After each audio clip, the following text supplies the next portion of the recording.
Vamos a tener hoy la parte número 48 del tema La paz de Dios y vamos a dar inicio con una oración.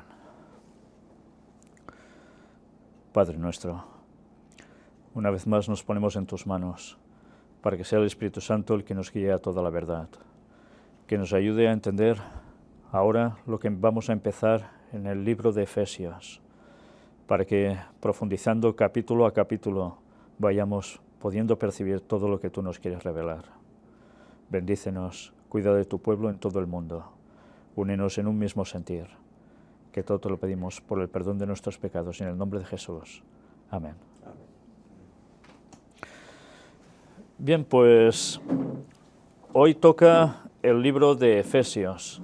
Estuvimos pensando que haremos capítulo por capítulo, o cogeremos solo las partes más significativas, pero sabéis, es que cuando uno empieza a leer a Pablo y empieza a leer estas epístolas, hay muchas cosas que algunos tuercen para confusión. Y creo que es necesario que vayamos aclarando punto por punto de esas partes más difíciles, con lo cual prácticamente nos vemos obligados a tener que leer capítulo por capítulo. Quizás pueda haber alguna excepción, pero creo que tendremos tema de la paz de Dios, si Dios quiere, para tiempo. En fin, nadie lo iba a decir en un principio, pero ya veis lo que pasa, como tantas veces. Para empezar, no os voy a remitir a la imagen, quiero primero que veamos lo que ha sucedido en estos últimos días en noticias que tienen que ver con ese plagio satánico de la paz de Dios. Aquí vemos al patriarca Kirill con motivo de la Navidad. Este momento es crucial en la historia de la humanidad. Fijaos que no es palabra del Papa Francisco, pero Kirill también está diciendo esto. Ya sabéis que es el líder, el patriarca ruso de la Iglesia Ortodoxa allí. En su alocución con motivo de la Navidad ortodoxa, que ya sabéis que no se celebra el 25 de diciembre, sino que es en enero, sobre el día 6, cuando aquí vendría a ser Reyes, aproximadamente, en su alocución con motivo de la Navidad ortodoxa, el patriarca ruso Kirill habla sobre los valores y las virtudes en los cuales el mundo se sumergirá en la oscuridad de la maldad y la autodestrucción. Y cuidado, porque cuando habla el patriarca Kirill, que está tan en consonancia con el Papa Francisco, cuidado. Evidentemente nos habla de la paz, paz y paz por todos lados. Pero, en fin, todo esto ya lo comentamos en su momento en las noticias de actualidad, solo para situaros que es una advertencia que ya está lanzando alguien que está precisamente en Rusia. Ya sabemos la situación como está. El Papa subraya la necesidad de un compromiso común, una vez más, lo común está de moda, en favor de inmigrantes, refugiados y desplazados. En un largo discurso al cuerpo diplomático acreditado ante la Santa Sede, el Santo Padre reflexiona sobre, mira por dónde, la seguridad y la paz, o sea, o la paz y la seguridad, vendría a ser lo mismo, tanto monta, monta tanto, con lo cual hasta el propio Papa está pronunciando la famosa frase de que cuando digan paz y seguridad, y lo dice y se queda tan ancho, como si él ignorara la Biblia en este caso, ¿no? Pues bien, además, ¿qué va añadiendo? Todo lo de paz por todos lados, como siempre. Y con algo interesante, toda expresión religiosa está llamada a promover la paz, con lo cual, cuando es por un bien común, nos va viniendo a decir que todos debemos trabajar para lo mismo, porque si no, ese tipo de creencia no va en favor de la paz, sino va en contra de lo que es la unión, y ya no puede ser bien visto, ya no hay bien común. Cuidado, están poniendo ya las posiciones claras, y eso es lo que nos irá tocando de aquí breve tiempo. No podrá haber nunca verdadera paz mientras quede un solo ser humano al que se le vulnere la propia identidad personal y se le reduzca a una mera cifra estadística o objeto de interés económico. ¿Qué nos está viniendo a decir, una vez más? Que deberá haber un cambio de sistema económico en este mundo. Algo deberá cambiar para que esto pueda producirse y así estar bajo el paraguas de una autoridad moral como es el propio Papa. Y va hablando, como no, de paz, visión reductiva del hombre, etcétera, etcétera. Y ya veis que de paz, por hablar de paz, que no quede. Pero esto no es todo. El Papa y Mohammud Abbas ya sabéis que Mahmoud Abbas es el líder de la Autoridad Palestina, conversan sobre el proceso de paz en Oriente Medio. El presidente palestino visita al Papa y expresan su deseo de que se ponga fin a la violencia que causa sufrimientos inaceptables a la población civil y a una solución justa y duradera. El proceso de paz en Oriente, cuidado, ya sabéis que es la clave para que el mundo precisamente no esté en paz tal como se conoce, ¿eh? Y allí están tratando de todo esto, o estuvieron tratando de todo esto, y precisamente ahora ha subido al poder alguien que, bueno, no es muy favorable a esa división en dos estados de Israel, uno para judíos y otro para los palestinos. Bueno, pues mirad precisamente algo que aconteció ayer. El Papa pide a Donald Trump que gobierne con ética, porque Trump coge ya la presidencia. Francisco envía un mensaje al nuevo presidente de Estados Unidos en el día que ha jurado su cargo. ¿Y qué le dice? El Papa Francisco ha manifestado su deseo de que bajo el gobierno de Donald Trump el tamaño de Estados Unidos siga siendo medido sobre todo por sus preocupaciones por los pobres, los marginados y los necesitados, quienes, como Lázaro, se paran ante nuestra puerta. Así lo indica en su mensaje enviado al nuevo presidente de Estados Unidos en el día que ha jurado su cargo. En el texto, el pontífice asegura así sus buenos deseos y oraciones para que Dios le conceda sabiduría y fortaleza en el ejercicio de su alto cargo. Por otro lado, el Papa recuerda que en una época en la que humanidad es acosada por graves crisis humanitarias que demandan respuestas previsoras y políticamente unidas, reza para que sus decisiones sean guiadas por la espiritualidad rica y los valores éticos. Una vez más, ya veis por dónde va, ¿eh? Que han dado forma a la historia del pueblo estadounidense y el compromiso de su nación por el avance de la dignidad humana y la libertad en todo el mundo. Es curioso que no cita como los jesuitas precisamente lo que querían era minar todo esto desde un principio en Estados Unidos. Y ahora las cosas parece que han cambiado, ¿no? Al menos aparentemente, claro. Con estos sentimientos, concluye Francisco, le pido al Señor que le conceda a usted y a su familia y a todo el amado pueblo estadounidense sus bendiciones de paz, concordia y toda la prosperidad material y espiritual. Tuvieron sus más y sus menos en campaña, ¿verdad? Pues ahora ya veis el mensaje de paz, concordia, etcétera, etcétera, diciéndole qué camino debe tomar la presidencia de Donald Trump, no solo para Estados Unidos, sino para el mundo en general. Pues esta va a ser la cuestión que seguramente nos va a dar mucho que hablar y tratar durante todos estos próximos años, si Donald Trump sigue ejerciendo la presidencia y tenemos al Papa por el otro lado. Ya sabéis que las profecías son claras. Algo debe acontecer entre Estados Unidos y el Vaticano, que de un modo claro va a marcar el sistema mundial, el nuevo orden mundial, nunca mejor dicho. Pues bien, como todo eso lo profundizaremos en el tema especial sobre Donald Trump, ya trataremos de ello en su momento, vamos a proseguir con el análisis de los textos del libro de Efesios. Pero antes de esto, mirad por dónde voy a recular imágenes y empiezo por esto. ¿Qué veis aquí? Una mujer, los ojos cerrados, y algo sale como de su pensamiento o en su mente, que tiene que ver con luz, escritos. ¿Sabéis? En verdad, esta imagen la saqué de un lugar, o la extraje de un lugar que tiene que ver con el tema Om, ¿me entendéis? O sea, el tema tercer ojo. Pues bien, a pesar de todo, olvidando esto, sí que nos va a servir para ilustrar algo de lo que habla el capítulo 1 de Efesios. Y veremos, y nos va a dar pie a ver que cuando Pablo habla de algo en concreto allí, está haciendo referencia mucho más allá de lo que se podía pensar hasta hace poco tiempo, y ya veremos por qué. Pero a su vez me gustaría que vieseis la imagen que hay justo a mi espalda, que es esta. ¿Y qué es esto? Evidentemente todos pensamos, una paloma, sí, vale, muy bien. Pero, ¿qué paloma? ¿Y por qué está dentro de algo rojo, como un tampón? un sello. ¿El sello de qué? ¿De la paloma? ¿Sello del Espíritu Santo? Por cierto, ¿habéis visto que la paloma sea blanca? No he ilustrado esto con una paloma blanca, ¿eh? Hablaremos de ello de aquí un momento.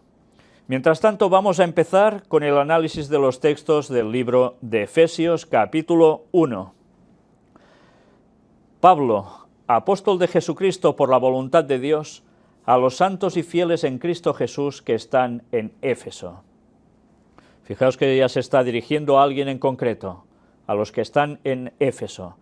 He de deciros que hay manuscritos antiguos en los cuales no aparecen precisamente esta parte final que dice en Éfeso. Algunos aparecen en blanco, porque parece ser que esos manuscritos estaban hechos, copiados, para que circularan no solo por la iglesia de Éfeso, sino por todas las demás, porque se iban pasando las cartas, entonces se hacían copias y las iban repartiendo. Entonces cada uno debía interpretar un poco que podía ser también para ellos. Esto es lo que alegan algunos. Pero por el otro lado hay escritos que sí, que muestran que era en Éfeso, y dado el contexto de todo el escrito, da toda la sensación que verdaderamente sí, era para los efesios. Pero antes de iniciar ahora la continuación de la lectura, pensemos, ¿por qué era conocido Éfeso? Algo que aparece en la Biblia. ¿Recordáis algo en concreto sobre Éfeso? La pregunta del millón, hoy sin respuesta. ¿Había una divinidad en Éfeso? ¿Os acordáis de una divinidad en concreto? Diana de los Efesios, que por Diana de los Efesios eran capaces de aniquilar a quien fuera, si se oponían. Y se vendían unas imágenes, y con el cristianismo se les acababa el negocio, porque Diana de los Efesios, recordemos que si hacemos indagación histórica, es Semiramis de Babilonia. Por tanto, allí había instaurado algo que tiene que ver con los misterios babilónicos que procedían de Babel, de cuando el Señor, ya os podéis imaginar, Nimrod, con Semiramis y su hijo Tamuz, empezaron a fraguar toda esa creencia de misterios que acabó siendo conocido como sociedades secretas, y que con el paso de los años dio paso al gnosticismo, dio paso a la masonería. Pero también dio paso a algo más, y fue al mismísimo lugar que todos conocemos como Vaticano. Pues bien, en Éfeso, parte de esas creencias misteriosas de iniciados, por eso se llaman misterios, que no todo el mundo conoce, se había afincado plenamente en esa zona. Y Pablo fue escribiendo a los cristianos de allí. Y los cristianos de allí sabían cuál era la adoración de ese lugar, y conocían que habían esos misterios. Pero los misterios, como siempre sucede, hemos de tener claro que para los que están puestos ahí dentro son una cosa, pero cuando se expresan hacia el público o hacia los que están adeptos a la cuestión, se dice otra cosa que en verdad no es lo que hay por detrás. Lo mismo que hace la Iglesia Católica. Muestra tema de Espíritu Santo, entre otras cosas, hoy solo voy a decir esto, no todas las otras cuestiones que predican, pero por detrás hay el culto de los misterios babilónicos a Semiramis. Por eso, no os pongo una paloma blanca, porque la paloma blanca precisamente viene del culto a Semiramis, no la paloma como oro bruñido, que es como describe Ellen White cuando se manifiesta el Espíritu Santo sobre Jesús en el momento del bautismo. Allí aparecía algo, una contraposición clara de Dios, del Espíritu Santo, marcando que Él no era una paloma blanca, porque ese es el papel que se le da en verdad en el catolicismo. ¿A quién? Al Espíritu Santo, vinculándolo con la paloma blanca, para decir que es Semiramis. Esos son los misterios iniciáticos. La mayor parte de católicos esto lo ignora totalmente, pero los que los están dirigiendo lo saben de sobras. Y el Papa, como sumo sacerdote de la religión babilónica, lo conoce de sobras. Pues bien, ya va siendo hora de decir las cosas claras.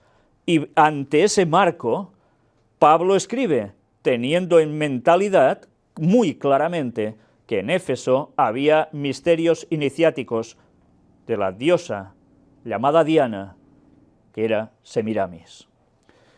Con esto en mente, mirad cómo debemos trasladarnos, antes de seguir aquí, a Apocalipsis. Si vamos al capítulo 2 de Apocalipsis, hay un mensaje a las 7 iglesias, ¿verdad? Empieza así prácticamente el libro de Apocalipsis. Y la primera de las iglesias a las que es dirigido un mensaje de las 7, ¿cuál es? Éfeso. ¿Por qué? Porque Éfeso representa a esos primeros cristianos que empezaron muy bien, pero que empezaban a tener ya problemas dentro. Vamos al libro de Apocalipsis, no va a aparecer en imagen, por tanto, si estáis en vuestros hogares, coged la Biblia para que veáis que no estamos inventando nada, y vayamos a Apocalipsis capítulo 2, versículo 1 hasta el versículo 7. El texto dice: escribe al ángel de la iglesia en Éfeso, el que tiene las 7 estrellas en su diestra, el que anda en medio de los 7 candeleros de oro, dice esto. ¿Quién es el que tiene las 7 estrellas y los 7 candeleros? Es Cristo. Por cierto, hoy no vamos a desglosar todo lo que vamos a leer aquí, porque cuando lleguemos a tratar sobre todo el libro de Apocalipsis, capítulo por capítulo, allí mostraremos bastantes más cosas. Yo conozco tus obras y tu arduo trabajo y paciencia. ¿Les está diciendo algo negativo o positivo? Conozco tus obras y tu arduo trabajo y paciencia. ¿Un arduo trabajo y paciencia es positivo o negativo? Es totalmente positivo. Y que no puedes soportar a los malos. ¿Eso es positivo o es negativo? Es positivo. Y has probado a los que se dicen ser apóstoles. Interesante, ¿eh? Probaron a algunos que se decían ser apóstoles, pero ¿lo eran? Pero había que probarlos. Ahora imaginaos cuando hay tantas iglesias protestantes, sobre todo tipo pentecostales, que están diciendo, se autodenominan como soy el apóstol tal. ¿Pero qué estás diciendo? Pues a los apóstoles hay que probarlos. Y mirad por dónde dice, y no lo son, y los has hallado mentirosos. ¿Y cómo sabían ellos cuáles eran los buenos de los malos, los verdaderos de los falsos? Pues evidentemente, recordamos un texto, ¿no? A la ley y al testimonio. Si no dijeren conforme a esto es porque no les ha amanecido. Por tanto, si se decían ser apóstoles, pero transgredían alguno de esos mandamientos o de las enseñanzas de Cristo, evidentemente no podían ser auténticos apóstoles. Pero, ¿qué sucedió? Que empezaron las infiltraciones. Empezaron los problemas con los gnósticos. Recordemos que ya lo vimos también en Gálatas. Pues aquí Pablo ya les está diciendo, habéis hecho muy bien, porque no os habéis conformado con que venga alguien y os diga cosas embelesadoras, que os cautiven, y habéis aceptado directamente, sino que los habéis probado, y habéis hallado que son falsos. Bueno, para hacer eso verdaderamente hace falta una base bíblica, ¿eh? Porque si no, ya estás. Y has sufrido, y has tenido paciencia. Sufrieron y tuvieron paciencia. ¿Positivo? Hombre, sufrir nunca parece ser positivo, pero evidentemente para la cuestión espiritual muchas veces es positivo. Y has tenido paciencia, han aguantado. Y has trabajado arduamente por amor de mi nombre. ¿Qué es trabajar arduamente por amor de su nombre? Evidentemente será hacer el bien, pero ¿qué más? Predicar. Sobre todo, fijémonos que estamos en un contexto que Éfeso está entre los gentiles, está en la zona turca, y precisamente no abundaba el cristianismo. Y en Éfeso surge una comunidad muy importante cristiana, a la que Pablo se dirige. Y no has desmayado. No has desmayado, ¿eh? O sea, siguieron, no desfallecieron. Pero tengo contra ti que has dejado tu primer amor. Aquí sí que sale, ¡pam!, un impacto de esto no está bien. Todo esto es positivo y está muy bien, pero tengo contra ti que has dejado tu primer amor. ¿Y esto es crucial para perderse? Bien, ahora analicémonos cada uno de nosotros. Cuando conocemos el mensaje y somos bautizados, automáticamente hay esas ganas de dar a conocer el mensaje a los demás, a todo el mundo, a todos, a tu familia, a tus amigos, a los de trabajo, a los que puedas, donde vayas. Pero resulta que va pasando el tiempo, ¿y qué suele acontecer en los cristianos? Pues van aflojando, y al final, pues sí, se sientan en la iglesia cuando toca y poca cosa más. Pues parece ser que se encontraron un poco con este problema. Tenían buenas bases, pero a su vez estaban aflojando, dejaban de hacer lo que un cristiano debe hacer como prioridad absoluta, sentir el primer amor.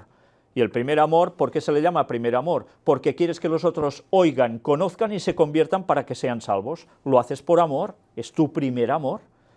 Pero a veces el segundo amor que viene después no tiene esa intensidad y empieza a decrecer. Y ese es un grave problema y Dios lo advierte. Jesús en esta carta lo dice clarísimo. No se puede aflojar en esto. Recuerda, por tanto, de dónde has caído y arrepiéntete.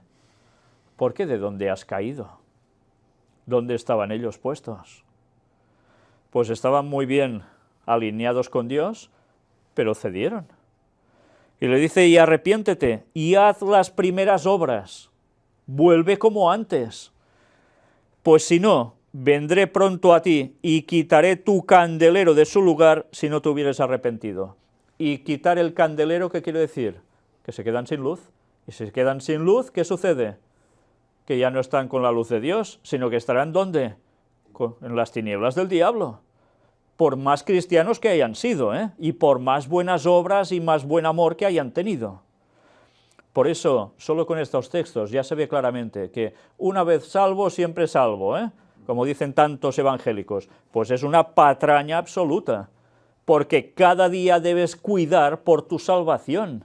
No puedes decir, mira, ya creí una vez, ya está. No, de eso nada. Eso es totalmente antibíblico. Pero tienes esto, que aborreces las obras de los nicolaitas, las cuales yo también aborrezco. Les estaba diciendo, despertad otra vez, pero aún tienes algo positivo. Has plantado cara a los, ¿quién? Nicolaitas. ¿Quiénes eran los nicolaitas? Bien, ya hablaremos en su momento de todo esto. Pero ya ahora pongamos claro que, a pesar de que habían cedido en cosas, aún mantenían una base. El que tiene oído, oiga lo que el Espíritu dice a las iglesias. Al que venciere le daré a comer del árbol de la vida, el cual está en medio del paraíso de Dios. Una vez más termina con una promesa. Primero con una advertencia. Al que tiene oído, oiga. Nada de eso de que, como decíamos en la escuela sabática, hablar y ¿qué pasa? No quieren oír, se tapan los oídos. ¿Qué hacen los niños cuando se les quiere dar una orden o unas pautas y no quieren saber, incluso entre ellos? Empiezan así y no solo eso, se tapan los oídos, sino que empiezan a hablar ellos, bla, bla, bla, para no oír nada de lo que les digan. Bueno, pues esa actitud tan infantil sigue siendo algo que acontece a nivel espiritual en todo el mundo. Al que venciere le daré a comer del árbol de la vida, el cual está en medio del paraíso de Dios. ¿Qué les está diciendo? Pues que si sigues bien, ¿dónde irás a parar? Al cielo, que es donde está el paraíso de Dios. Y después, evidentemente, con todo lo que vendrá 1000 años después en la tierra, etcétera, etcétera. Pues ya estamos situados en la cuestión de Éfeso.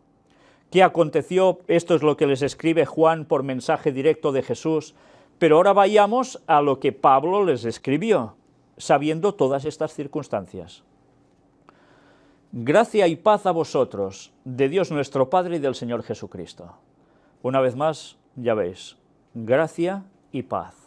Sobre gracia hemos hablado ya muchas veces y la paz igual lo está deseando. La gracia, la salvación gratuita dada por Dios, esa misericordia, que la tengan ellos. y la paz de Dios, la auténtica.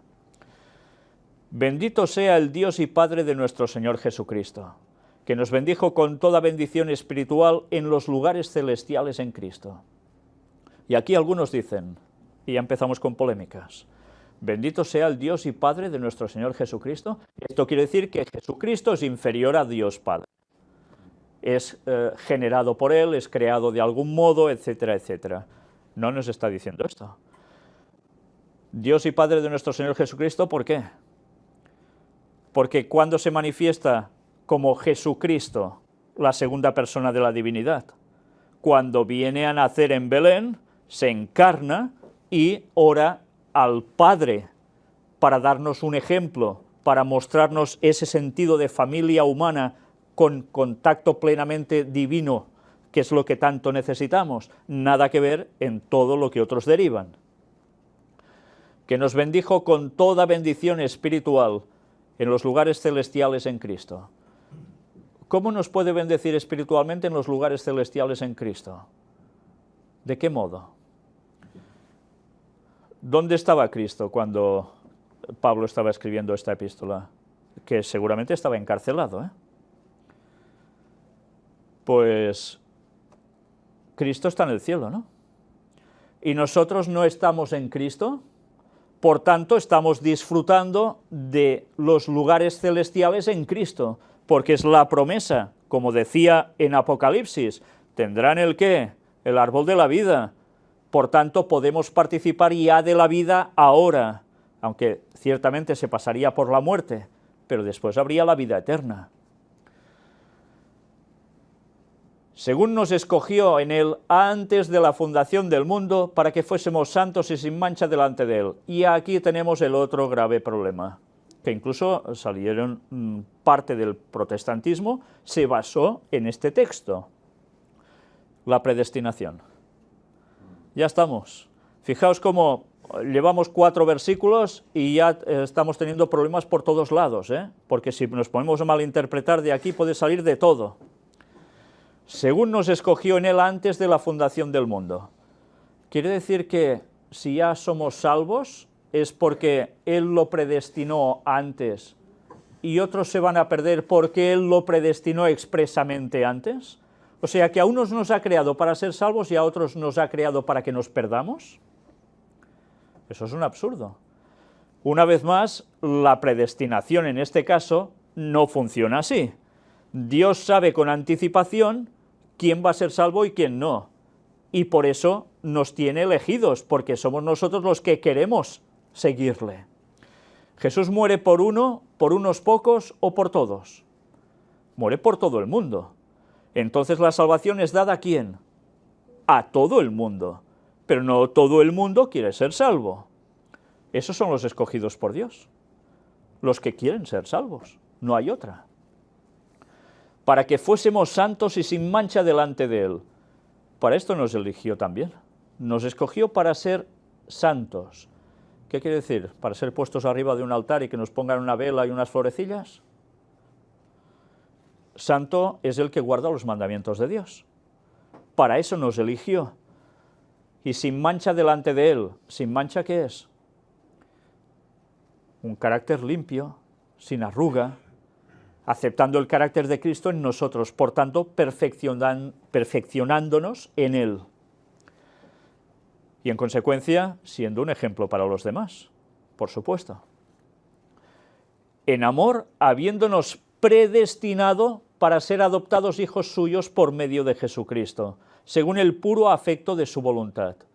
Una vez más, el tema de la predestinación. En amor, habiéndonos predestinado para ser adoptados hijos suyos por medio de Jesucristo. Al haber aceptado nosotros a Cristo, pasamos a ser parte de esos elegidos, de esos escogidos, y por tanto, Él, con su presciencia, con su conocimiento antes de que las cosas sucedan, por eso es Dios, sabe quiénes iban a ser salvos, y somos llamados como adoptados hijos suyos, por medio de Jesucristo, que es el que muere para darnos la vida, según el puro afecto de su voluntad. Claro que nos tiene puro afecto, y vaya puro afecto, ¿no? Que lo hace todo por nosotros. para alabanza de la gloria de su gracia, con la cual nos hizo aceptos en el amado. Alabanza de la gloria de su gracia. Fijaos siempre ese lenguaje de Pablo, que algunos cuando leen no se quedan igual en este caso, ¿no? Alabanza de la gloria de su gracia. ¿Cuál es su gracia? La salvación gratuita que nos da. Esa es la gracia. Por tanto, hemos de alabarlo porque esa es la gloria, nos da la salvación gratuitamente, con la cual nos hizo aceptos en el amado. Fuimos aceptados por Dios gracias a quien es el amado, Jesús, en quien tenemos redención por su sangre, el perdón de pecados según las riquezas de su gracia. Si Jesús no hubiese derramado su sangre por nosotros, no tendríamos redención. Redención es que alguien paga por ti y te libera de ser esclavo. Viene de ese término. Por tanto, Él ha pagado por nosotros para que seamos, ¿qué? Libres, pero a su vez, en consecuencia, el libre que ha sido comprado por Cristo, ¿a quién va a servir a partir de entonces? A Dios. El perdón de pecados según las riquezas de su gracia. Si Jesús no muere por nosotros, no podemos tener el perdón de pecados. Y eso lo debemos tener claro. No es por la Virgen, no es por ningún santo, no es por nosotros mismos y nuestros esfuerzos, es gracias a Cristo, que hizo sobreabundar para con nosotros en toda sabiduría e inteligencia. Y ahora iremos llegando al punto en cuestión, que va a enlazar con todo lo que hemos presentado al principio de este tema. Que hizo sobreabundar, o sea, mucho más que abundar, que sobra, cae por todos lados, para con nosotros en toda sabiduría e inteligencia. Por tanto, le está dando a los que lo quieren seguir sabiduría e inteligencia. Pero los que lo quieren seguir en conformidad a guardar los mandamientos, la fe de Jesús, la auténtica doctrina, esos pueden recibir la sabiduría y la inteligencia. Y ahora nos dirá un poco más sobre todo esto, dándonos a conocer el misterio de su voluntad, según su beneplácito, el cual se había propuesto en sí mismo.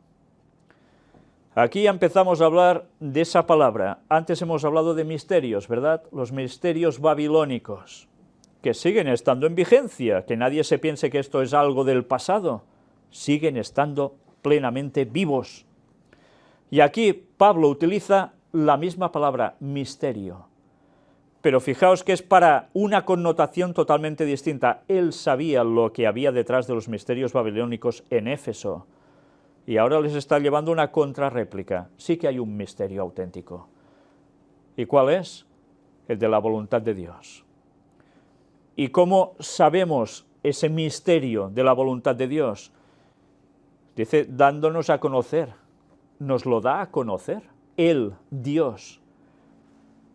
¿Y para qué todo eso? Según su beneplácito, porque Él quiere, el cual se había propuesto en sí mismo de reunir todas las cosas en Cristo. Este es el gran misterio. El misterio que no sabía nadie en el mundo, ni en el universo, ni en ninguna parte. Sobre todo, imaginaos, antes de hacer el mundo, Él ya tenía claro que habría algo. Y es que pasaría el pecado, pasarían grandes desgracias, pero al final habría una solución. Todos volveríamos a estar reunidos en Cristo. Ese era el misterio desde las edades eternas. Dios, con su presciencia, su preconocimiento, sabía todo lo que pasaría antes de que surgiera. Y ese misterio es el que se da a conocer al hombre. Y se da a conocer a través de la palabra de Dios. Y, como no, directamente con Cristo. En la dispensación del cumplimiento de los tiempos. ¿Cuándo es esto de reunir todas las cosas en Cristo en la dispensación del cumplimiento de los tiempos? Así las que están en los cielos como las que están en la tierra. ¿En qué momento sucede esto? ¿Un cumplimiento de los tiempos? Evidentemente podemos pensar, es cuando Jesús nace, se cumplen unos tiempos marcados por profecía. Vale, esa es una primera parte. Podemos pensar, es cuando Jesús muere en la cruz, que está marcado también por profecía. Sí, también, pero no del todo. Aún hay más. Jesús asciende a los cielos. ¿Y qué hacen los cielos? está haciendo una labor, y en esa labor es para nosotros, hacia el pueblo suyo. ¿Ese es el cumplimiento de los tiempos? ¿Donde se juntan cielos y tierra? En parte, pero no se ha consumado aún. ¿Cuándo es el momento en el cual se cumple la dispensación de los tiempos? En su segunda venida. A partir de allí, ¿qué sucede? Las que están en los cielos, las que están en la tierra, todas las cosas quedan unidas. Porque es la segunda venida de Jesús. Se coge a su pueblo y ¿qué hace? Se lo lleva. Por tanto, estamos viendo como el gran misterio es todo el plan de salvación del hombre, hasta que al fin se consuma en la segunda venida de Jesús. Pero evidentemente aún habrá más, porque después de esos 1000 años en el cielo y todo destruido aquí, menos Satanás y sus ángeles, cuando se desciende en la Nueva Jerusalén, hay la resurrección de los impíos, el querer atacar y destruir al Dios y al pueblo de Dios allí. ¿Y qué sucede? El fuego que desciende de Dios y aniquila para siempre a todos los impíos de todas las épocas, incluidos Satanás y sus ángeles. ¿Y qué hay después? La recreación. Y allí sí que ya estamos plenamente unidos, cielos y tierra, de un modo absoluto, lo de Dios con el ser humano. ¿Dónde estará el trono de Dios entonces? En esos momentos. Ya estará para siempre más en la tierra. Por tanto, es el momento ya definitivo de esa unión. En él, asimismo, tuvimos herencia, habiendo sido, mira por dónde otra vez, predestinados conforme al propósito del que hace todas las cosas según el designio de su voluntad. La herencia, ¿en quién la tenemos? En Cristo. ¿Qué herencia? La vida eterna, todo lo que nos espera. Y nos dice, habiendo sido predestinados conforme al propósito del que hace todas las cosas según el designio de su voluntad. ¿Quién es el que hace todas las cosas según el designio de su voluntad? Es Dios. Por tanto, una vez más, somos predestinados, porque la predestinación es la salvación para todo el mundo, pero como no todos la quieren, solo habrá unos que van a ser predestinados para esa salvación, los elegidos. Y ahora vamos a entrar en algo que nos servirá para mostrar alguna otra cuestión. A fin de que seamos para alabanza de su gloria, nosotros los que primeramente esperábamos en Cristo, seamos para alabanza de su gloria. ¿Para quién? Cuando alguien se convierte, ¿dónde hay alegría? En el cielo. Cuando hay una conversión, los ángeles tocan sus arpas y cantan alegres porque alguien se ha entregado a Cristo. Evidentemente en la tierra también, Si uno tiene a conocidos que saben que se ha entregado a Cristo y están en la fe, pasan alegría, por supuesto. Nosotros los que primeramente esperábamos en Cristo. ¿Quiénes eran los que primeramente esperaban en Cristo? Los discípulos. Son los primeros que reciben el mensaje directamente de Jesús. Pero aún y así, ¿cómo continúa? En él también vosotros. Fijaos que aquí ya los añade a ellos, a los gentiles, judíos que habían sido conversos también, en Éfeso los añade en esa alabanza de la gloria de Dios. En él también vosotros, habiendo oído la palabra de verdad, el evangelio de vuestra salvación, y habiendo creído en él, fuisteis sellados con el Espíritu Santo de la promesa. Y aquí vamos a ver, una vez más, esas connotaciones, ese paralelismo que surge precisamente, mira qué casualidad, con la escuela sabática que estamos tratando y con tantas cosas que hemos tratado sobre el Espíritu Santo. En él también vosotros, ¿en quién? En Cristo, todos, judíos y gentiles, habiendo oído la palabra de verdad. ¿Qué sucede cuando reciben el mensaje? Pues que lo aceptan. El evangelio de vuestra salvación. Lo han aceptado, por tanto, pueden ser salvos. Y habiendo creído en él, fuisteis sellados con el Espíritu Santo de la promesa, que es las arras de nuestra herencia hasta la redención de la posesión adquirida para alabanza de su gloria. Cuando sucede esto, Cuando se oye la palabra, se consigue la salvación, el Evangelio de salvación, se cree en él, tanto en la palabra de salvación como en Cristo, que es la palabra. ¿Qué sucede? Cuando esto lo hicieron ellos, fuisteis sellados con el Espíritu Santo de la promesa. Ahora sucede lo mismo. Cada persona que acepta todo el mensaje así, es sellado con el Espíritu Santo de la promesa. Por tanto, el cristiano recibe un sello. ¿Sí? Cuando uno ha aceptado la verdad y se entrega al Señor, recibe un sello. ¿Vosotros tenéis algún sello marcado en algún lugar? Si no os habéis tatuado algo, ¿verdad que no veis que tengáis ningún sello? ¿Habéis visto algún auténtico cristiano o algún cristiano en general que tenga alguna estampación? Tatuajes, pero ¿un sello divino? ¿Un sello del Espíritu Santo? Ahora recuerdo la imagen que hay a mi espalda, puesto como un sello, el Espíritu Santo sobre el cristiano. No hay nadie que esté sellado así. ¿Habéis visto a alguien que tenga marcado aquí, ¡pam! ¿Es que no? Pero en cambio están saliendo religiones que hacen marcar a sus súbditos con el 666. ¿Lo habéis visto alguna vez, no? Lo hemos presentado en conferencias. Sí. ¿Qué está pasando aquí? Algo falla. Si el pueblo de Dios está marcado con el Espíritu Santo, ¿es algo visual? No. ¿Habéis visto en algún lugar que Pablo aparezca con un sello en la frente y se le vea a todo el mundo, mira, ¿qué lleva? O cualquiera otro. No, ¿verdad? Pero en cambio otras religiones están haciéndose pasar, plagiando ese sello de Dios por algo totalmente contrario, que es lo satánico, pero además de un modo visual. Y encima con el 666 diciendo que es algo de cuestión divina, realmente torciéndolo todo. ¿Y cuántas personas borreguilmente se están tragando eso y se están tatuando con el 666? Pues bien, no es solo esto, porque además aquí nos dice, fuisteis sellados con el Espíritu Santo de la promesa. ¿De qué promesa? ¿Qué dijo Jesús cuando se fue? Sí, él vendría otra vez, pero antes de irse les dice que alguien estaría aquí, ¿no? El Consolador.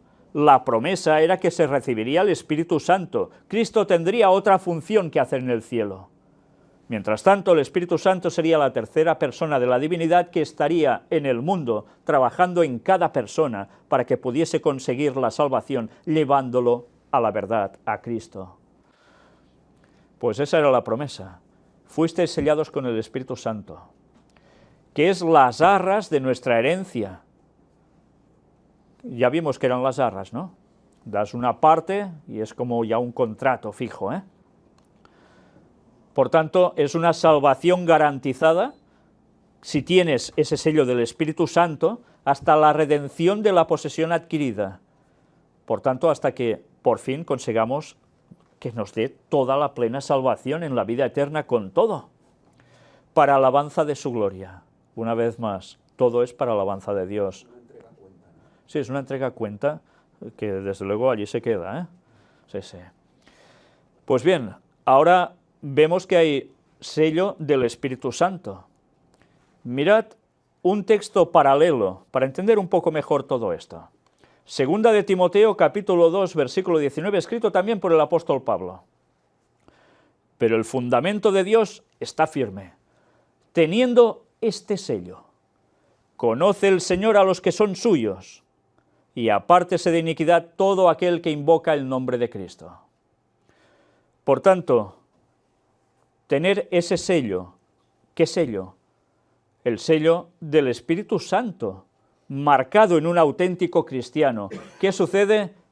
Conoce el Señor a los que son suyos, porque los tiene sellados. Imaginaos, hay un montón de gente. Vas pasando como en un desfile militar, imaginaos, todos allí puestos en firmes y pasan revisión de tropas, ¿no?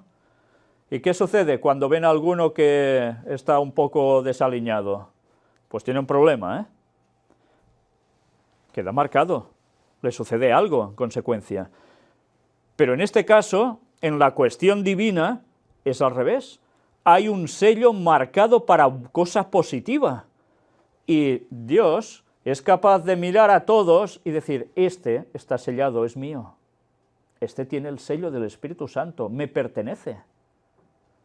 Pero irá mirando otros y no llevarán el sello de Dios. ¿Y cómo sabe Dios entonces quién es de él para ser salvo y no?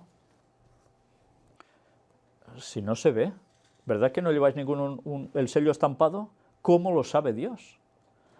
Pues es algo que no se ve, pero que los ángeles evidentemente sí sabrán, porque alguien va a servir para llevarnos hasta el lugar donde Cristo venga en la segunda venida, porque Él no pisará en tierra, seremos llevados hacia arriba y luego nos iremos. Pues bien, ahora veremos un poco todo esto. Conoce el Señor a los que son suyos, y apártese de iniquidad todo aquel que invoca el nombre de Cristo, porque si llevas el sello del Espíritu Santo, no puedes estar puesto en temas inicuos, de iniquidad, no puedes. No puedes andar con un pie aquí y otro allá, o estás con Cristo o no lo estás. Y hay que luchar duramente, muchas veces por eso. Pues ahora ya sabemos que hay un sello, que es el del Espíritu Santo, que marca a los de su pueblo, los que conseguirán la salvación. Una cita aclaratoria de Ellen White. En el comentario bíblico adventista del séptimo día, tomo 7a, aparece esto, haciendo referencia a Ezequiel capítulo 9.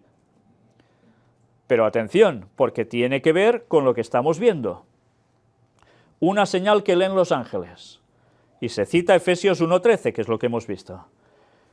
¿Cuál es el sello del Dios viviente que es colocado en las frentes de su pueblo? En las frentes, ¿eh?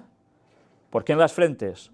Porque a Dios se le sirve, empezando ¿por dónde? Con la mente, por tanto en la frente. Es una señal que pueden leer los ángeles, pero no los ojos humanos, pues el ángel exterminador debe ver esa marca de redención. ¿Por qué el ángel exterminador debe ver la marca de redención? Porque si el ángel exterminador ve la marca de redención en uno, ¿qué hará? ¿Lo va a exterminar? No, al contrario, se lo va a saltar. ¿Qué sucedió en Pascua en Egipto? Marcaban sangre en el dintel de la puerta. ¿Y qué sucedió? ¿Alguno de los que hizo eso murió? ¿El primogénito de su familia? ¿Alguno de ellos? Ni uno. Estaban marcados, sellados. Habían aceptado la sangre del Cordero de Cristo por ellos. Así se recibe el Espíritu Santo. Limpiados por su sangre. Bueno, pues ahora, ¿de qué nos damos cuenta con todo esto? Que habrá un ángel exterminador también al final, porque van a caer plagas. ¿Y quién va a ser afectado por las plagas? ¿Los que tengan el sello de Dios? No, los otros. Y ahora esto nos daría a pensar, y entonces sabemos que esto es futuro, esta parte final, aunque ciertamente el Espíritu Santo marca a los suyos en todas las épocas, de un modo especial y concreto cuando hay exterminio, en el fin del tiempo. ¿Qué hay como contrasentido, contraposición al sello de Dios? La marca de la bestia. ¿Y la marca de la bestia será algo visual? Bueno, pues hemos de pensar en eso. Y veremos, cuando tratemos, si Dios quiere, el tema del 666, cómo el lenguaje escribe algo al respecto. Y muy sorprendente. Pero bien, todo en su momento. El ángel con el tintero de escribano debe colocar una señal en la frente de todos los que están separados del pecado y de los pecadores. Y el ángel exterminador sigue a este ángel. O sea, primero va un ángel marcando a los suyos, a los de Dios. Y después pasa el otro ángel exterminador y sabe a quién tiene que tocar y a quién no, ¿eh? Es algo impresionante, ¿eh? No somos conscientes de esto. Y ahora esto nos debería hacer pensar, esos tiempos se están acercando. ¿Ha empezado ya este sellamiento sobre el pueblo de Dios? porque el juicio empieza por los de la casa de Dios. Ya veremos algo al respecto. Mirad ahora qué nos dice. El sello es un afianzamiento en la verdad. Tan pronto como el pueblo de Dios sea sellado en su frente, no se trata de un sello o marca que se pueda ver, sino un afianzamiento en la verdad, tanto intelectual, por eso estará en la frente, en la mente, como espiritualmente, de modo que los sellados son inconmovibles. Tan pronto como sea sellado y preparado para el zarandeo, éste vendrá. Ciertamente ya ha comenzado, los juicios de Dios están viniendo. 1902 empezó ya, sí. Ese proceso empezó, pero evidentemente de 1902 hasta ahora muchos han muerto. ¿Qué quiere decir esto? Pues que lo que decíamos antes, sellados ya han habido siempre, todos los que han seguido a Dios son sellados, pero de un modo especial cuando haya zarandeo, cuando se separe el trigo de la cizaña, y eso no es en la segunda venida de Jesús como muchos creen y ya lo hemos visto, es previo a la segunda venida de Jesús, por un mensaje en concreto que es el mensaje del cuarto ángel. ¿Habrá llegado ya ese momento final donde esa marca, esa señal del sello de Dios ya se estará dando? ¿O aún no ha llegado ese tiempo? Mirad qué nos dice. Tan pronto como sea sellado y preparado para el zarandeo, éste vendrá. Primero, se marca al pueblo de Dios que ya se está preparando para todo lo que debe venir. Ya hay una señal puesta sobre los que van a ser suyos. Y entonces se permite el zarandeo para que no caigan los elegidos, porque ya estarán preparados. ¿Ha llegado ya ese momento? Cuando el mensaje de zarandeo ya se está dando y que ya vimos que tiene que ver con el retorno de Cristo también. Pues es para pensar, ¿eh?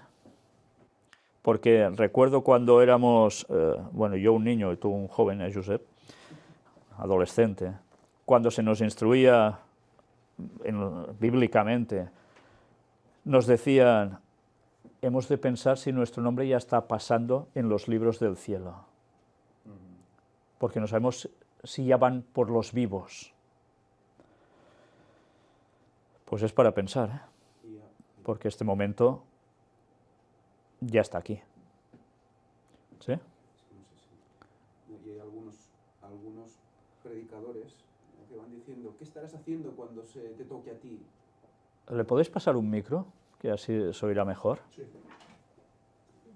Espero que esté conectado. Hay un predicador que va diciéndole, ¿qué estarás haciendo tú? ¿Qué pensamiento estarás teniendo tú cuando te toque a ti pasar el juicio, ¿no?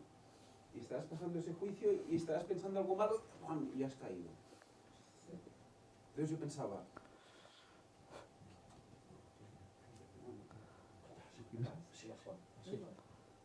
pensaba, vaya, qué tensión, ¿no? Pero no, o sea, cuando ya has sido valorado antes de llegar al zarandeo. Es tremendo. Es un trabajo de toda una vida que ahí se nota, ahí se valora. Y el Señor, en ese momento que recibes la verdad presente para el tiempo final, tú estás preparado para aceptarla. Y entonces recibes el sello. ¿Qué años corría cuando hiciste las primeras conferencias en el gimnasio? ¿2000? ¿En cuál de ellos? Las primeras. 2006. No, hombre, las primeras cuando yo estaba en 2001. Ah, no, en el primer gimnasio. Sí, 2001 aproximadamente, por ahí debería ser 2002, ¿no? Más o menos. ¿El zarandeo? ¿Mensaje del cuarto ángel? Sí, ya fue una época en que se empezaron a marcar pautas, sí, con un mensaje definido. Y ahora con lo del regreso de Cristo tan delimitado concretamente en 2031, ese zarandeo ya está de lleno. Esa separación entre el trigo y la cizaña se está dando. Con lo cual, Un ángel debe estar haciendo una faena ahora en estos momentos, ya marcando a los vivos, impresionante. Por lo tanto, el juicio para los vivos comenzaría. Ya empezó. Claro, el trigo y la cizaña tienen que quedar definido cuando viene Para la Cristo. siega, que es una cosecha. Cuando viene Cristo. Pero claro, antes de que eso pase, hay la posibilidad de que la que empieza cizaña se convierta en trigo. Porque es tiempo de gracia, claro. Claro. Pero cuando ya se ha definido, que dice que ha habido un tiempo antes ya en el cual ya no había nada que hacer. No es en el momento justo de cuando Cristo viene. Claro, es Tiene todo el antes. sentido del mundo. Sí, sí. Bien, pues mirad aún algo más. Continuando con la lectura. Por esta causa también yo, habiendo oído de vuestra fe en el Señor Jesús y de vuestro amor para con todos los santos, no ceso de dar gracias por vosotros, haciendo memoria de vosotros en mis oraciones. Habiendo oído de vuestra fe en el Señor Jesús. Él había oído que estaban con fe. Estaban aún en la fe. Y de vuestro amor para con todos los santos. Había amor hacia los hermanos. No ceso de dar gracias por vosotros, haciendo memoria de vosotros en mis oraciones. Es toda una lección, ¿eh? Orar por los que están en la verdad, orar por los auténticos hermanos, por los que necesitan de oración, y cómo no, seguir dando gracias al Señor por ello. Y ahora otra cita aclaratoria de Ellen White, que aparece también en el Comentario Bíblico Adventista, tomo 7a, respecto a precisamente estos versículos que acabamos de leer ahora. Malos resultados de la negligencia. Se cita Apocalipsis 2 del 1 al 5, que es parte de lo que hemos leído en el mensaje a Éfeso, en las 7 iglesias. En este pasaje se resumen las condiciones para ser aceptados por Dios.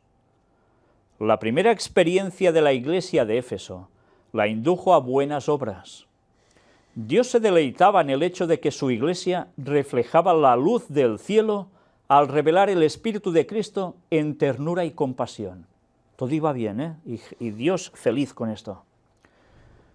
El amor que moraba en el corazón de Cristo, el amor que lo movió a entregarse como sacrificio por la humanidad y a sufrir con paciencia el reproche de los hombres, hasta el punto de ser llamado diablo, el amor que lo impulsó a hacer prodigiosas obras de curación durante su ministerio. Este era el amor que debía ser revelado en las vidas de sus discípulos. Fijaos que quiere decir que para ser sellados por Dios, positivamente, hay que cumplir con esto, ser así. Pero ellos descuidaron cultivar la compasión y la ternura de Cristo. Uy, ya hay problemas aquí, ¿eh? Cultivar la compasión y la ternura de Cristo. Ya no se cultivó. Y si una cosa no se cultiva, ¿se puede cosechar? Ah, problema, ¿eh?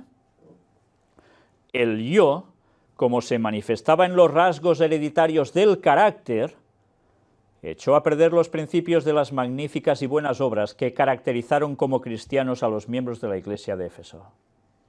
Empezaron muy bien, pero dejaron de cultivar lo que debían y el ego, el yo, se les subió a la cabeza. ¿Y qué sucedía entonces? Echó a perder los principios de las magníficas y buenas obras que caracterizaron como cristianos a los miembros de la iglesia de Éfeso. Ya no habían principios tan magníficos, ni esas buenas obras. Lo que se estaba generando era todo lo peor ya, en consecuencia. El Señor Jesús necesitaba mostrarles que habían perdido lo que era todo para ellos. Porque es así de claro. Eso es el todo para ellos y para nosotros. En el momento en que bajamos la guardia, estamos perdidos. El amor que impulsó al Salvador a morir por nosotros no fue revelado en su plenitud en la vida de ellos, y por lo tanto no podían honrar el nombre del Redentor. si en su propio carácter no manifestaban el carácter de Cristo, que es ese amor y haciendo las cosas bien, en consecuencia, ¿qué les sucedía? Que no podían honrar el nombre del Redentor. Y al perder su primer amor, se aumentó su conocimiento de teorías científicas originadas en el padre de la mentira. Una vez más vuelvo con lo que hemos empezado. ¿Qué les está diciendo en el fondo Pablo? Y Ellen White nos lo está mostrando. Conocimiento de teorías científicas originadas en el padre de la mentira. Hay conocimientos científicos, entre comillas, que provienen de Satanás, no de Dios, y que son transmitidos también a través de sociedades secretas. Pablo estaba haciendo referencia a esos misterios continuamente, y que por desgracia ahora surgen esas nuevas teorías científicas. Y vaya teorías que están saliendo, que si la Tierra es plana y tantas cosas más. Y que se quieren fundamentar en textos bíblicos para eso, que la Tierra es el centro del universo y algunas cosas más. Y no se dan cuenta que esto mismo es lo que decía precisamente Babilonia moderna, el Vaticano, y cuando salieron científicos diciendo verdades, las pasaron canutas, porque la Inquisición fue a por ellos. Y ahora cristianos están recuperando las creencias antiguas de la Babilonia y las están mostrando, conocimientos que enseñaban los del Vaticano, y ahora los vuelven a querer meter en el cristianismo. Alguien está haciendo una función tremenda de perdición, y tantos cristianos se están tragando las mentiras. Bueno, hay muchas más cosas, muchas más. Teorías científicas. Aquí puedes entrar con la evolución, ¿no? Claro que puedes entrar con la evolución. Y aquí puedes entrar un montón de cosas más. Teorías científicas respecto a la Biblia, conocimientos erróneos, todo. Y todo por apartarse del primer amor. Puedes llegar a aceptar lo que no toca por ningún lado. Una vez más, si ellos se apartaban de Dios, iban a coger las creencias de Éfeso. Y las creencias de Éfeso eran esos misterios que estaban ligados a Babilonia. ¿Nos damos cuenta qué peligro hay? Rechazar el Espíritu Santo como tercera persona de la divinidad. Pues ¿no es lo que hacían los judíos ya? ¿Y ahora se vuelve con lo mismo? ¿Y dónde surge todo esto? ¿Y esos judíos que rechazaban estos conocimientos, en qué creían? Pues en lo mismo, en los conocimientos ocultos de Babilonia. Y aún hay que quieren preferir siguiendo los conocimientos científicos de Babilonia en vez de la palabra clara de Dios. ¿Cuántos van a ser arrastrados a la perdición? ¿Cuántos? El texto aún continúa y finaliza aquí, así. Para que el Dios de nuestro Señor Jesucristo, el Padre de gloria, os dé espíritu de sabiduría y de revelación en el conocimiento de Él, porque esta es la clave de todo, el conocimiento de Dios. Cuando el conocimiento auténtico se tergiversa, ¿dónde vas a parar? No será el espíritu de sabiduría y de revelación de Dios precisamente el que te va a mostrar esas cosas. Solo hay dos posibilidades que entren espíritus en ti, o es el Espíritu Santo o es el otro, y el otro es precisamente de Satanás, diciéndonos cristianos, cuidado, Y está hablando a Éfeso, eran cristianos. Por tanto, ¿qué hemos de pedir? Sabiduría, espíritu de sabiduría y de revelación en el conocimiento de Él, en esa unión con Dios plena. Alumbrando los ojos de vuestro entendimiento. ¿Ahora entendéis esa imagen primera de portada? Alumbrando los ojos, ¿de dónde? De vuestro entendimiento. Para que sepáis cuál es la esperanza que Él os ha llamado y cuáles las riquezas de la gloria de su herencia en los santos, que es la vida eterna. Esa es la esperanza que tiene el cristiano, estar al lado de Dios y de todos los santos por todas las épocas, y los ángeles y los seres creados de otros mundos que jamás han pecado, alumbrando los ojos de vuestro entendimiento. ¿Por qué Pablo utiliza esta frase? Una vez más se estaba dirigiendo a los efesios, una vez más los cultos mistéricos o misteriosos de Babilonia tenían que ver con ese tercer ojo, el conocimiento oculto, esa glándula pineal por donde les entraban conceptos y espíritus y visiones y demás, lo mismo que en la nueva era, lo mismo que siguen creyendo, ¿quién? Masones, sociedades secretas. No ha cambiado nada, todo es lo mismo, sigue lo mismo. Y Pablo sabía que estaba escribiendo algo que ellos conocían, porque habían estado en Éfeso. Pero fijaos, ¿qué hace? Lo gira totalmente. Y muestra algo, evidentemente, hay ojos de entendimiento. Claro que sí, y ya lo vimos en los temas de puertas dimensionales. Satanás lo que ha hecho es plagiar los verdaderos conceptos de Dios por donde te entra, te habla, y lo pasó a las cuestiones satánicas. Por eso los misterios que vienen desde Cam, después del diluvio, que ya arrastró de antes del diluvio, y lo ha ido transmitiendo por generaciones y civilizaciones a lo largo de todos estos años, de 4.500 años, después del diluvio. ¿Cómo entendemos las cosas? Cuando sabemos algo de la historia, cuando sabemos el tema de sociedades secretas, cuando sabemos el mensaje del cuarto ángel que engloba tantas cosas. Si no, hay conceptos que aún no terminaríamos de entender. Hay alguien que dice que Jesús ya vino, una religión, dijo que Jesús ya vino en 1914. Pero que solo se le podía ver con los ojos del entendimiento. ¿Os suenan? Sí, los testigos de Jehová. Con los ojos del entendimiento. Ah, claro, pues como Pablo habla de los ojos del entendimiento, los alumbra y, claro, podías percibir que ya estaba aquí. Pero la Biblia nos dice que cuando venga, todo ojo le verá y los que le traspasaron. Nada de ojos de entendimiento, visualmente, de un modo claro. Mirad qué fácil es tergiversar los textos de Pablo, y los testigos de Jehová lo están haciendo, y eso les enseñan aún a sus feligreses.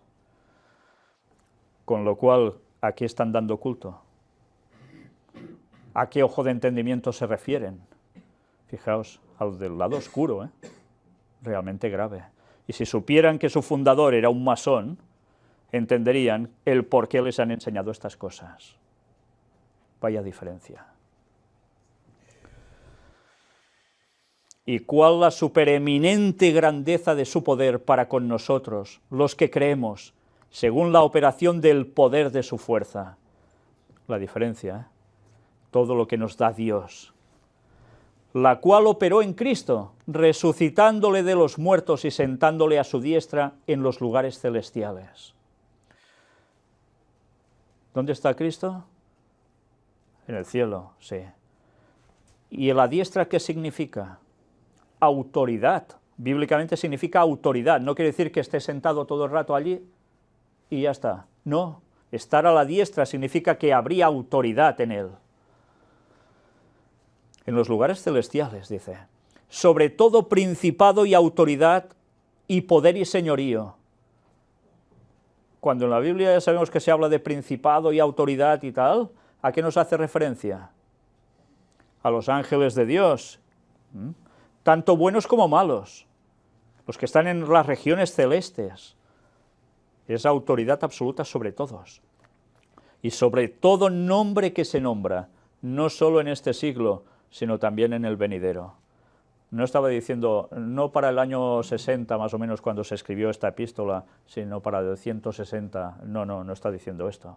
Cuando se habla del siglo venidero, quiere decir lo que viene al fin de los tiempos, hasta el final, todo eso. Y sometió todas las cosas bajo sus pies, y lo dio por cabeza sobre todas las cosas a la Iglesia. A Cristo lo dio por cabeza de todos nosotros, de su Iglesia, la cual es su cuerpo, la plenitud de aquel que todo lo llena en todo. Una vez más, nos equipara a Cristo con la cabeza y la Iglesia con el cuerpo. Una unión perfecta. ¿Alguna cabeza quiere estar sin cuerpo? ¿El cuerpo quiere estar sin cabeza? Sería absurdo, ¿no? Bueno, pues, en definitiva, debemos estar unidos con Cristo, de todas, todas. Y la plenitud de aquel que todo lo llena en todo. Dios nos llena en todo. El cristiano sabe que lo tiene todo estando con Cristo. Y tiene además la cuestión de las regiones celestes, en los lugares celestiales, que estamos en Cristo, ¿no? Y si Cristo está en el cielo, ¿dónde podemos estar nosotros entonces? Claro que estamos pisando aquí aún, pero quiero decir que podemos vivir aquí como si ya estuviésemos en el cielo. Eso es el cristianismo auténtico, y que finalmente se va a consumar en el momento en que esa unión se efectúe en su segunda venida, por siempre. Pues bien, esto es lo que da de sí, aunque evidentemente podría dar muchísimo más, Efesios capítulo 1. Pero ya sabéis, si queréis, ya que hemos tratado el tema del Espíritu Santo y que tanto conflicto lleva aún en muchas mentes, por desgracia, entrad en nuestra web oficial, donde si miráis, donde pone el apartado todas las conferencias o en estudios bíblicos, vais a encontrar 8 temas dedicados al Espíritu Santo, con historia que mucha gente ignora y que vale la pena saber, porque veremos de dónde surge la tendencia actual desde hace siglo y pico, más o menos, que el Espíritu Santo no es la tercera persona de la divinidad.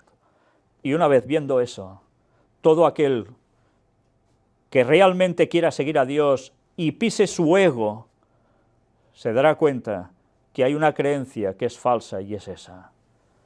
Porque el Espíritu Santo sí es la tercera persona de la divinidad y es la que produce que todo esto que Pablo escribe nazca, crezca, se desarrolle plenamente en cada cristiano y nos lleve a la aceptación de Cristo, su sacrificio, y nos dé la salvación. Que Dios nos ayude en todo esto, porque ahora vamos a entrar en Efesios 2. Y en Efesios 2 vamos a ver un vínculo directo de todo lo que escribe Pablo a los Efesios, que tiene que ver de un modo radicalmente directo con la paz de Dios, una vez más.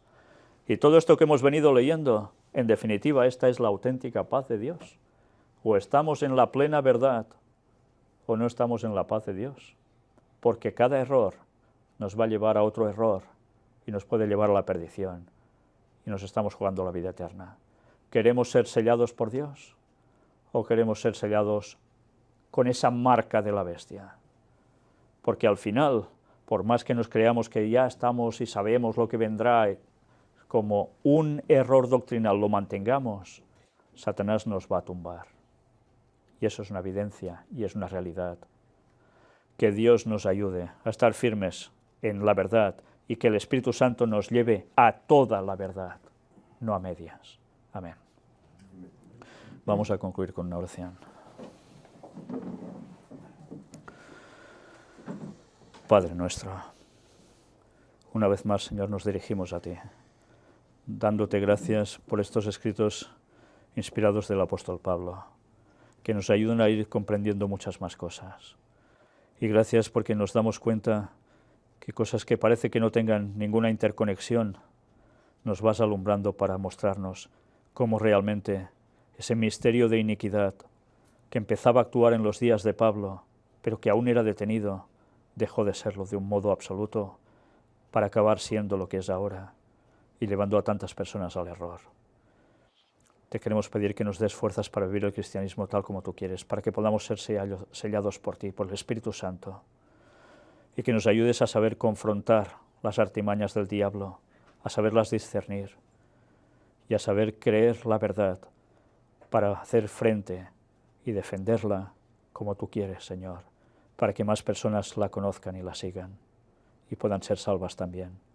Ayúdanos a mantener ese primer amor, que nunca nos desaparezca, y que lo hagamos todo por tu causa y para que el mensaje llegue a muchísimas más personas.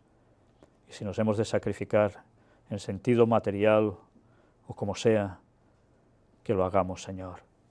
Que nuestro ego no nos pueda, nuestro orgullo, nuestro egoísmo. Ayúdanos a ser luz para todos. Une a tu pueblo y ayúdanos a estar firmes en este zarandeo. Perdona nuestros pecados. En el nombre de Jesús te lo pedimos todo. Amén. Amén. Antes de...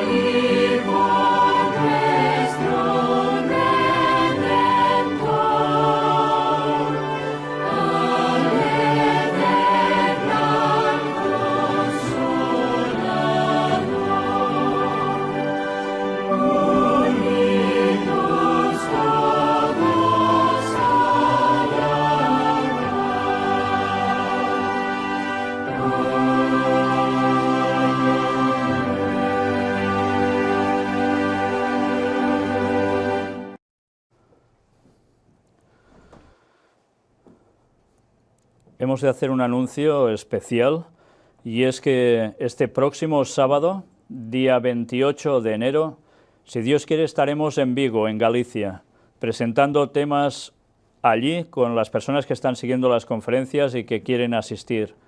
Va a ser por la mañana y por la tarde. Una vez más, todos los que queráis asistir, entrad en nuestra web oficial, donde vais a ver grupos de contacto. Y allí podéis escribir al contacto que pone Vigo y Orense.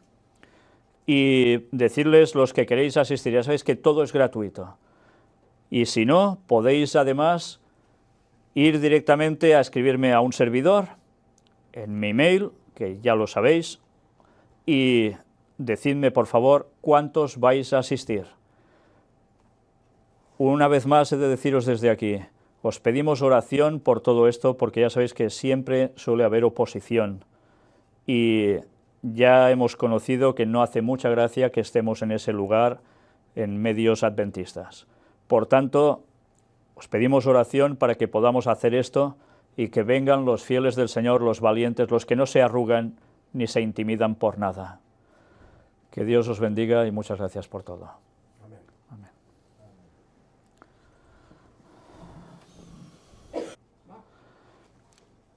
Desde aquí os damos las gracias a todos los que os habéis conectado. Me han informado que hoy habían 94 personas. Bueno, es bastante inusual, un sábado por la mañana. Os damos las gracias por haberos conectado y haber hecho que esta pequeña congregación nuestra sea mucho mayor y que todos estemos donde estemos, estamos juntos en ese mismo sentir. Deciros también que esta tarde no tendremos tema.